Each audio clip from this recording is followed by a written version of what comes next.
കുറേ സമയം കറണ്ട് വരുമെന്ന് കരുതിയിരുന്നെങ്കിലും കറണ്ട് വരാനുള്ള ലക്ഷണമൊന്നുമില്ലെന്ന് മനസ്സിലായപ്പോൾ സിസിലിക്ക് ദേഷ്യം വന്നു തുടങ്ങി. എല്ലാ ദിവസവും സ്ഥിരമായി കാണുന്ന സീരിയൽ ആ ദിവസം കാണാൻ സാധിക്കില്ല എന്ന വിഷമമായിരുന്നു അതിന് പിന്നിലുണ്ടായിരുന്നത്.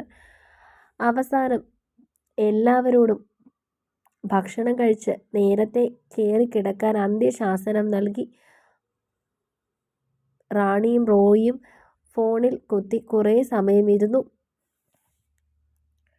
തങ്കച്ചനാണെങ്കിൽ റേഡിയോയിൽ പഴയ പാട്ടുകൾ കേൾക്കുകയാണ്. കുറച്ച് കഴിഞ്ഞപ്പോൾ ഭക്ഷണം എടുക്കാനായി റോയ് തന്നെ പറഞ്ഞപ്പോൾ എല്ലാവരും ഭക്ഷണം കഴിക്കാൻ വേണ്ടി തയ്യാറായി. വൈകുന്നേരം കറണ്ട് ഇല്ലാത്തത് കൊണ്ട് കൃത്യമായി ഒന്നും ഉണ്ടാക്കിയില്ല. ഉച്ചക്കത്തെ ഭക്ഷണം തന്നെ എല്ലാവരും ഒരിറക്ക് കഴിച്ചു. അത് കഴിഞ്ഞ് റോയ് നേരെ മുറിയിലേക്ക് പോയി.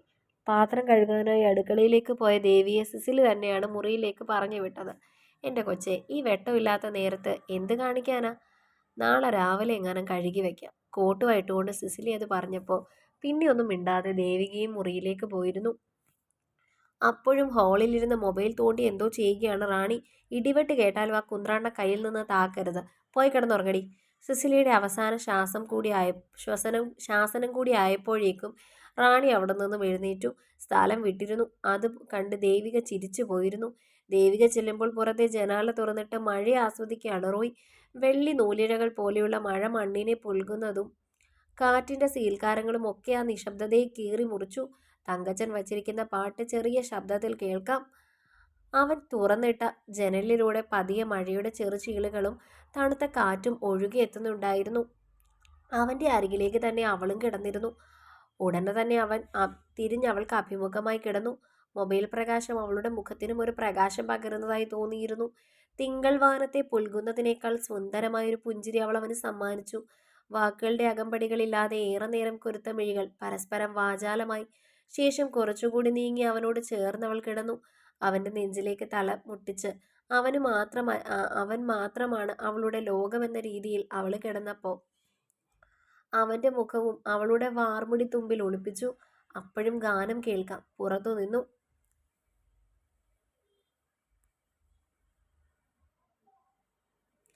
മഴയുടെ സംഗീതവും പ്രണയഗാനത്തിൻ്റെ ഈരടികളും, രാത്രി മുല്ലയെ ചുംബിച്ചുണർത്തി എവിടെ നിന്നോ എത്തുന്ന വശ്യമായ കാറ്റും, പ്രണയാർദ്രമായ ഇരുവരുടെ മിഴികളും ആ പ്രണയത്തിന് മാറ്റുപകരാൻ എത്തിയതുപോലെ ഇരുട്ടും ഉള്ളിൽ തിങ്ങി നിറഞ്ഞ വികാരങ്ങളെ പുറത്തേക്ക് കൊണ്ടുവരാനുള്ള ഉപാധികളായിരുന്നു എന്ന് തോന്നി റോയ് ചായ.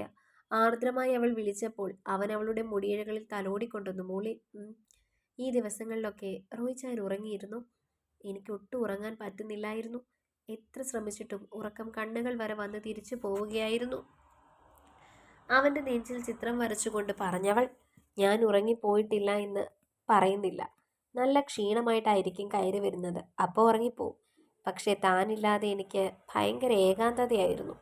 ഈ മുറിയിൽ താനില്ലാതെ ഒരു ദിവസം കഴിച്ചുകൂട്ടുക എന്ന് പറയുമ്പോൾ എനിക്ക് വലിയ വീർപ്പുമുട്ടലായി തോന്നിയിരുന്നു. അവളുടെ ചെവിയിൽ കുസൃതി കാട്ടി അവൻ പറഞ്ഞു. ദേവി.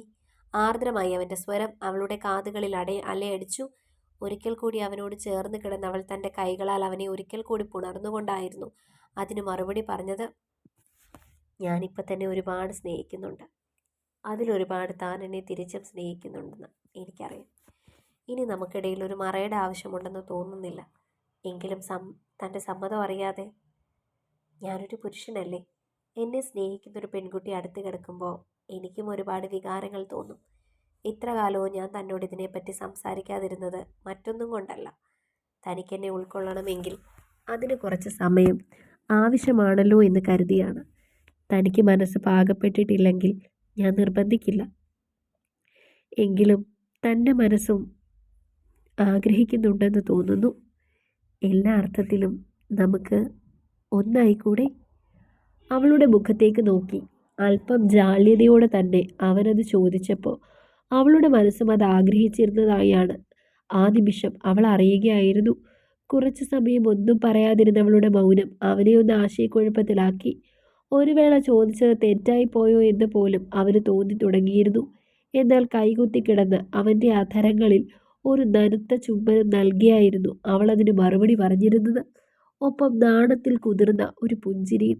ആ നിമിഷം തന്നെ അവൻ തൻ്റെ പെണ്ണിനെ ചേർത്ത് പിടിച്ചിരുന്നു.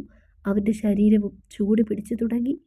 അവൻ്റെ കൈകൾ കുസൃതി കാണിക്കാൻ തുടങ്ങിയ നിമിഷം അവൾക്ക് അപരിചിതമായ പല വികാരങ്ങളും ഉണരുന്നത് അവൾ അറിയുന്നുണ്ടായിരുന്നു. ചുണ്ടുകൾ അവളുടെ കഴുത്തിടുക്കിലേക്ക് അടുപ്പിച്ച് അവൻ്റെ വിരലുകൾ ഉടലാകെ പായുമ്പോൾ അവളിലും പ്രണയത്തിനപ്പുറം മറ്റെന്തൊക്കെയോ വികാരങ്ങൾ കീഴടക്കാൻ തുടങ്ങി. പുറത്തു പെയ്യുന്ന മഴയുടെ തീവ്രതയിൽ ഇരുവരുടെയും ശ്വാസഗതികൾ പോലും അലിഞ്ഞു പോയിരുന്നു.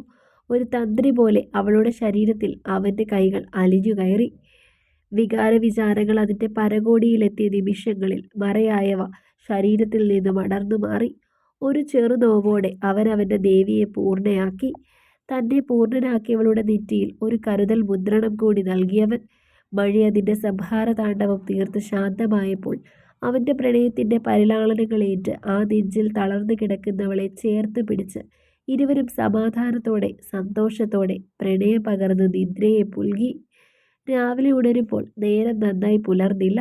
മുറിയിലേക്ക് വെട്ടം വീഴുന്നതിന് മുൻപേ തന്നെ അവൾ എഴുന്നേറ്റിരുന്നു. പുതപ്പിനുള്ളിൽ അവനോട് ചേർന്ന് കിടക്കുന്ന തൻ്റെ ശരീരം കണ്ടപ്പോൾ തലേ ദിവസം രാത്രിയിലെ അനുഭൂതികൾ അവളിലേക്ക് തിരിച്ചു വന്നിരുന്നു.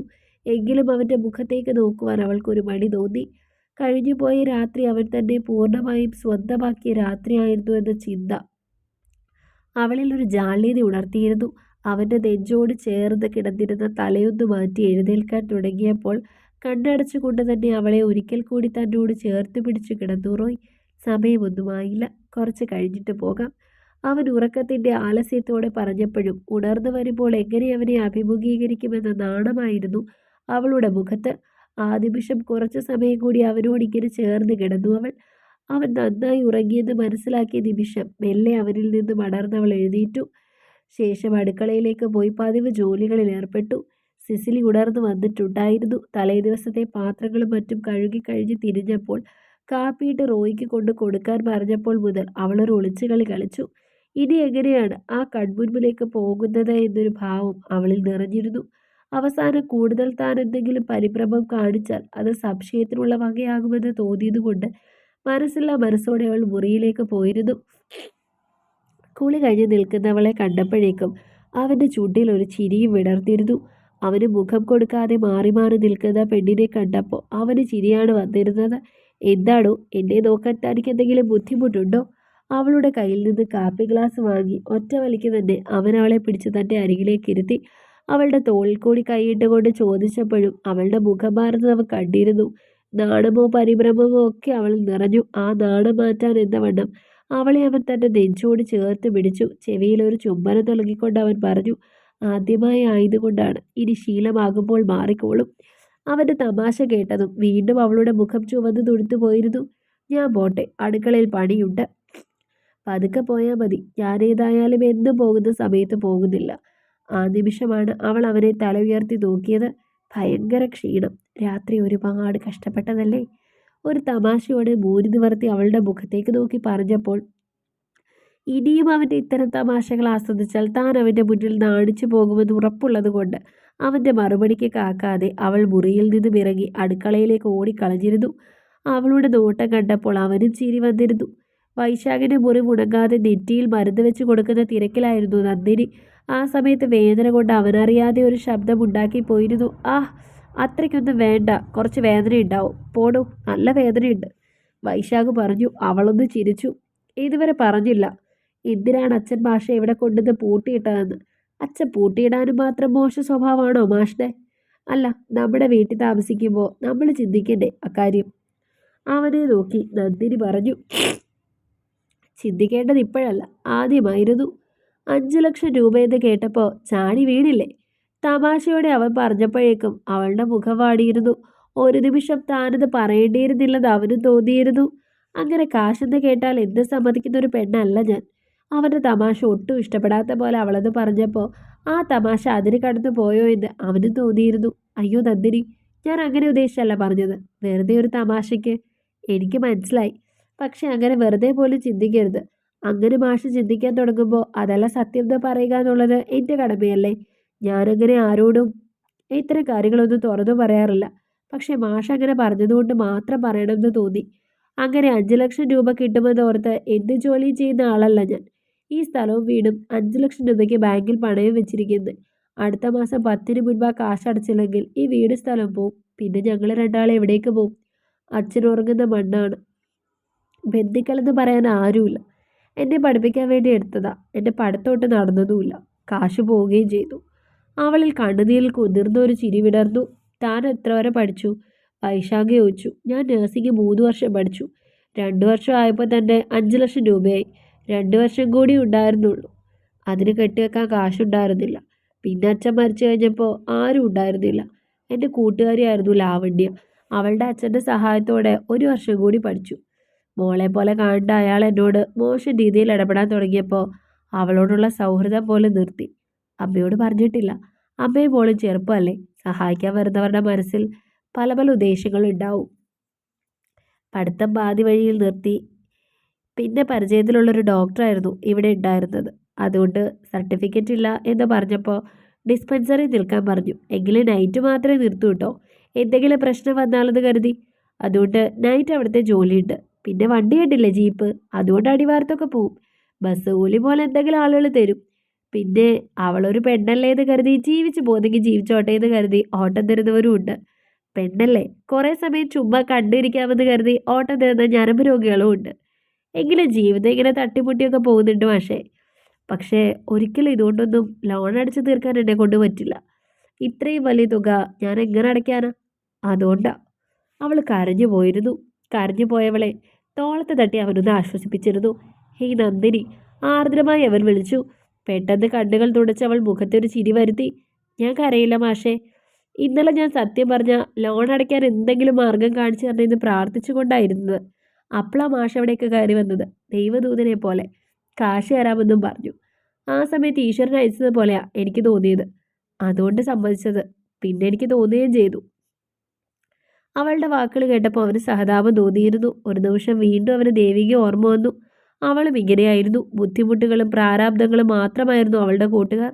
വിഷമിക്കേണ്ട, എല്ലാം ശരിയാകും. ഒന്നും അങ്ങനെ നഷ്ടപ്പെട്ടു പോകില്ല. ഞാൻ തന്നെ സഹായിക്കാം. പ്രശ്നങ്ങളൊക്കെ ഒന്ന് മാറിയിട്ട് തനിക്ക് പഠിക്കണമെങ്കിൽ അതിനുള്ള സഹായവും ഞാൻ ചെയ്തു തരാം. 1 വർഷം കൂടിയല്ലേ ഉള്ളൂ, കംപ്ലീറ്റ് ചെയ്യാൻ വേണ്ടി നോക്ക്, അവൻ പറഞ്ഞു. വെറുതെ ആണെങ്കിലും അങ്ങനെ പറഞ്ഞല്ലോ, അത് തന്നെ വലിയ സന്തോഷം. ഒരു പുഞ്ചിരി മുഖത്ത് ഒളിപ്പിച്ച് അവളത് പറഞ്ഞപ്പോൾ ദേവികയിൽ നിന്നും ചെറിയ വ്യത്യാസം അവൾക്കുണ്ടെന്ന് അവന് തോന്നിയിരുന്നു. പ്രശ്നങ്ങളും പ്രതിസന്ധികളും വന്നപ്പോൾ തളർന്നു പോയയാളാണ് ദേവിക. പക്ഷെ നന്ദിനി അങ്ങനെയല്ല. അതിജീവിക്കണമെന്ന് മനസ്സിൽ ഉറപ്പിച്ചവളാണ്. ജീവിത പ്രാരാബ്ദങ്ങളിൽ നിന്ന് കരകയറാൻ വേണ്ടി ശ്രമിക്കുന്നവൾ. മാഷ് ഇതുവരെ കാര്യം എന്നോട് പറഞ്ഞില്ല. എന്നോട് പറയാൻ ഒട്ടും പറ്റാത്ത കാര്യമാണോ? അങ്ങനെയൊന്നുമില്ല, തന്നോട് പറയാം. താൻ ഇത്രയും കാര്യം എന്നോട് തുറന്നു പറഞ്ഞപ്പോൾ എൻ്റെ ജീവിതത്തിൽ സംഭവിച്ചു തന്നോട് പറഞ്ഞില്ലെങ്കിൽ അത് വലിയ ദ്രോഹമായിരിക്കില്ലേ? സംഭവിച്ച കാര്യങ്ങളെല്ലാം വൈശാഖൻ അവളോട് പറഞ്ഞിരുന്നു. ഒരു നിമിഷം വല്ലാത്ത അത്ഭുതവും അതോടൊപ്പം അവനോട് ബഹുമാനവും തോന്നിയിരുന്നു അവൾക്ക്. ആ കുട്ടി ഒരുപാട് ഭാഗ്യം ചെയ്ത കുട്ടിയാണ്. അതുകൊണ്ടല്ലേ മാഷെ പോലെ ഒരാളെ അവൾക്ക് സ്നേഹിക്കാൻ കിട്ടിയത്. ഇത്രയും നല്ല മനസ്സുള്ള മാഷെ പോലെ ഒരാളെ വിവാഹം കഴിക്കാൻ പറ്റുക എന്ന് പറയുന്നത് വലിയ കാര്യമാണ്. ഭാഗ്യം ചെയ്ത കുട്ടിയാ. ഒരിക്കൽ പോലും ദേവിക എന്നെ സ്നേഹിക്കുന്നു എന്ന് പറഞ്ഞിട്ട് പോലുള്ള നന്ദിനി. സ്നേഹം എനിക്ക് മാത്രമായിരുന്നു. ഒരാണിനൊരിക്കലും ആദ്യമായി അവന് സ്നേഹം തോന്നിയ പെണ്ണിനെ മറക്കാൻ പറ്റില്ല. അതുതന്നെയായിരുന്നു ദേവിക എനിക്ക്. പലവട്ടം ദേവിക എന്നോട് ഇഷ്ടമല്ലെന്ന് പറയുമ്പോഴും തീവ്രമായി ദേവികയെ സ്നേഹിക്കാൻ എന്നെ പ്രേരിപ്പിച്ച ഘടകവും അതുതന്നെയായിരുന്നു. അവനെ വിശ്വസിച്ചു പോയി ഗൗതം. അവൻ എന്നോട് ഇങ്ങനെ ചെയ്യുമെന്ന് ഞാൻ വിചാരിച്ചില്ല. സ്വന്തം നിഴലിനെ പോലും വിശ്വസിക്കാൻ പാടില്ലാത്ത സമയമാണിത്. നമുക്കെല്ലാവർക്കും മുൻവിധികളോട് ജീവിതത്തെ കാണാൻ സാധിക്കില്ലല്ലോ. പ്രവചനാതീതമാണ് ജീവിതം. ദേവികയ്ക്ക് മാഷെ കാണുമ്പോൾ വലിയ സന്തോഷമായിരിക്കും. ഒരുപക്ഷെ ഞാൻ ദേവികയെ മനഃപൂർവ്വം ചതിച്ചതാണെന്ന് അവൾ കരുതുന്നുണ്ടാവും. എന്നെ ശപിക്കുന്നുണ്ടാവും. അവളുടെ കണ്ണുനീരിൻ്റെ ഫലമായിരിക്കും കുറച്ചുനാൾ ഞാൻ അനുഭവിച്ചത്. അത് പറഞ്ഞപ്പോഴേക്കും അവളുടെ കണ്ണുകളിൽ ചുവപ്പ് രാശി പടർന്നു തുടങ്ങിയിരുന്നു. അപ്പോൾ തന്നെ അവൾ എത്ര പ്രിയപ്പെട്ടാണെന്ന് അവൾക്ക് മനസ്സിലായി. ദേവിക്ക് മനസ്സിലാവും മാഷെ, വിഷമിക്കേണ്ട. ദേവിക എന്താണെങ്കിലും മാഷ് ചെന്ന് കാര്യങ്ങളൊക്കെ തുറന്നു പറയുമ്പോൾ മാഷ മനസ്സിലാക്കും.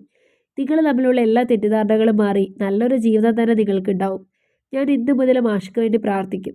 വളരെ സ്നേഹത്തോടെ അവളത് പറഞ്ഞപ്പോൾ അവന് വലിയ സന്തോഷം തോന്നിയിരുന്നു. മനസ്സിലൊരു സമാധാനം തെളിയുന്നത് പോലെ. കാലത്ത് ശരിയായിട്ട് വേണം അവളെ കാണാനെന്ന് അവൻ മനസ്സിൽ തീരുമാനിച്ചിരുന്നു. അന്നത്തെ ദിവസം തന്നെ അവളെയും കുടുംബത്തെയും മറ്റൊരു നാട്ടിൽ കൂട്ടിക്കൊണ്ടുപോയി സമാധാനം നിറഞ്ഞൊരു ജീവിതം വേണമെന്ന് ചിന്തിക്കുകയായിരുന്നു അവൻ. റോയിയുടെ ഒപ്പം ദേവികയും ഇറങ്ങിയിരുന്നു. ദേവിക ഇന്നു മുതൽ ക്ലാസ്സിന് കൊണ്ടുപോയി വിടാനായിരുന്നു റോയി തീരുമാനിച്ചത്. 2-3 മണിക്കൂർ മാത്രമേ ക്ലാസ് ഉള്ളൂ. ആ സമയം പോയി പഠിച്ചു കൊള്ളാൻ സിസിലിയും പറഞ്ഞിരുന്നു. അങ്ങനെ റോയ്ക്കൊപ്പം തന്നെ ഓട്ടോയിൽ കയറിയതും ഇൻസ്റ്റിറ്റ്യൂട്ടിന് മുൻപിൽ അവളെ ഇറക്കിയതിനു ശേഷമാണ് അവൻ സ്റ്റാൻഡിലേക്ക് പോയിരുന്നത്. ദിവസങ്ങളും ശീലങ്ങളും യാതൊരു മാറ്റങ്ങളും ഇല്ലാതെ കടന്നുപോകുന്നു. സമയം അതിന്റെ രഥത്തിൽ കുതിച്ചു പാഞ്ഞ് വേഗത്തിൽ പൊയ്ക്കൊണ്ടിരിക്കുന്നു. ഇതിനിടയിൽ ഗൗതവും വിശ്വനാഥനും വൈശാഖിനെ അന്വേഷിക്കാത്ത സ്ഥലങ്ങളില്ല. കുറെ പ്രാവശ്യം ഗൗതം തന്നെ തിരക്കിയെങ്കിലും വിശ്വനാഥൻ സംഭവം അറിഞ്ഞതോടെ ഇനി വൈശാഖിനെ നേരിട്ട് കയ്യിൽ കിട്ടിയാലും തനിക്ക് അവനെ തോൽപ്പിക്കാൻ കഴിയില്ലെന്ന സത്യം ഗൗതം മനസ്സിലാക്കിയിരുന്നു. ഇനി ആകെയുള്ള പ്രതീക്ഷ വൈശാഖൻ പുറത്തു വരുമ്പോൾ വീണ്ടും ഒരു രക്ഷകന്റെ മുഖമണിഞ്ഞ് അവന്റെ അടുത്തേക്ക് ചെല്ലുക എന്നുള്ളതാണ്. അതിനുശേഷം ദേവികയെ മറക്കാൻ സൗഹൃദപരമായി പറയണം. പിന്നീട് ഗ്രീഷ്മയുമായുള്ള വിവാഹം നടത്തുക. അവൻ മനസ്സിൽ ഉറപ്പിച്ചു. തുടരും. അടുത്ത ഭാഗങ്ങൾക്ക് വേണ്ടി ചാനൽ സബ്സ്ക്രൈബ് ചെയ്യാൻ മറക്കല്ലേ.